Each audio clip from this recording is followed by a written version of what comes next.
Qu'est-ce qu'un plein salut? Cela ne signifie pas qu'un chrétien se débarrasse d'un péché aujourd'hui et d'un autre demain. Un plein salut signifie accepter un Christ entier. Ayant un tel Christ, nous avons un plein salut. Le chrétien le plus difficile à être aidé est celui dont ses yeux ne voient pas Christ.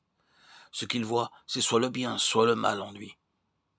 Il concentre son attention sur un certain péché en lui, ou sur les tracas que peuvent lui occasionner certaines personnes, ou sur l'attirance d'une chose particulière. À cause de cela, il se lamente, il se hait et pense à la manière de vaincre. Ceci est une grande erreur, car Dieu ne nous a pas appelés à surmonter une chose après l'autre, ni à accomplir une bonne action après l'autre. Il nous demande à la place d'accepter un Christ entier. Par exemple, un enfant aime les fruits. Aujourd'hui, il voudrait manger des poires. Alors, il va chez le marchand de fruits en acheter. Demain, il désire manger une poire ou une pêche. Il va de nouveau en acheter. Plus tard, il découvre que son père est le propriétaire du verger et qu'il lui donne ce verger. Après cela, vu que tous ces fruits lui appartiennent maintenant, toute la situation a changé. D'une manière semblable, nous, chrétiens, nous pensons faire une chose aujourd'hui et une autre demain. Aujourd'hui, nous avons besoin de patience, demain d'amour. Nous sommes comme cet enfant qui achète des poires aujourd'hui et des pommes ou des pêches demain. Pourtant, Dieu nous invite à accepter un Christ entier. Ainsi, tout le verger spirituel de Dieu nous appartient, même un Christ entier.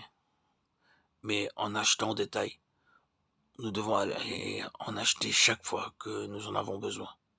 Je ne dis pas ici que vous et moi, nous n'ayons pas besoin de patience ou d'amour, nous devons certainement manifester ces vertus, mais combien il est impossible de faire une chose après l'autre, car si vous essayez et continuez à essayer, vous vous rendrez compte, alors que les jours passent, que vous êtes en train d'aimer plus le monde, de devenir plus orgueilleux et de suivre de plus en plus votre propre volonté.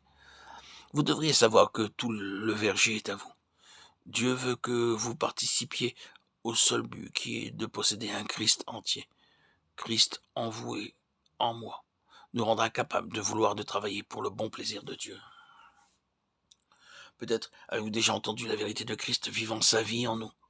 Mais je voudrais vous demander si vous possédez cette vérité en expérience. Bien souvent, nous savons, mais quoi que nous essayons, nous échouons toujours.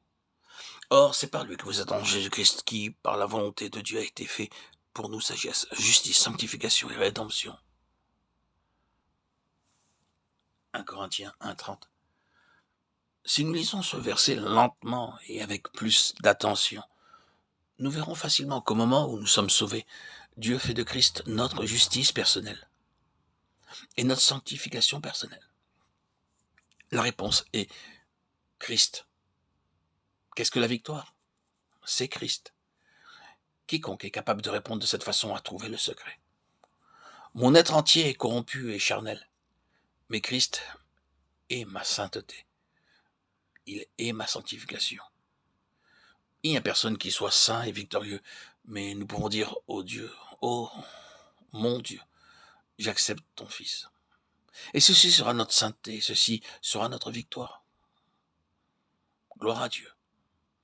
Louons Dieu. Béni soit son très saint nom, Jésus-Christ.